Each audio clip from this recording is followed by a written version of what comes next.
നബി സല്ലല്ലാഹു അലൈഹി വസല്ലമയുടെ അനുചരനായ മറ്റൊരു സഹാബിയാണ് അബൂ ദർദാ റളിയല്ലാഹു അൻഹു.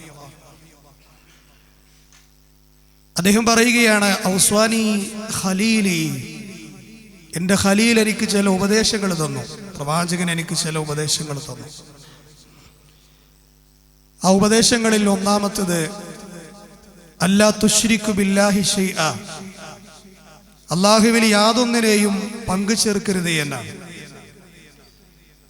എങ്ങനെയായി തീർന്നാൽ പോലും വഇൻ കുത്തിഅത വഹുരിഖത, നിന്നെ കഷ്ണം കഷ്ടമായി ഛേദിച്ച് കളയുമെന്ന് പറയപ്പെട്ടാലും, നിന്നെ തീഗോളങ്ങൾക്കിരയാക്കിയാലും നീ ഒരിക്കലും അല്ലാഹുവിൽ പങ്കു ചേർക്കരുത് എന്ന് അവിടുന്ന് പറഞ്ഞു കൊടുക്കുകയുണ്ടായി.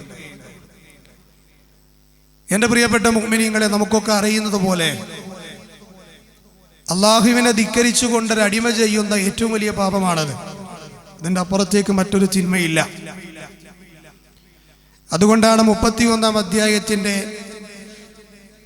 ആദ്യ ഭാഗങ്ങളിലേക്ക് എത്തുമ്പോൾ ലുഖ്മാനുൽ ഹക്കീം തന്റെ മകനോട് ആദ്യമായി പറഞ്ഞത്, മോനെ നീ ശിർക്ക് ചെയ്യരുത്, മദ്യപിക്കരുത്, വ്യഭിചരിക്കരുത് എന്നൊക്കെ പറയുന്നത് എത്രത്തോളം ഗൗരവമാണ് ആ ഉപദേശം. അതിനേക്കാൾ വലിയ തിന്മയാണ് ഇസ്ലാമിൽ അല്ലാഹുവിൽ പങ്കു ചേർക്കൽ, ശിർക്ക്.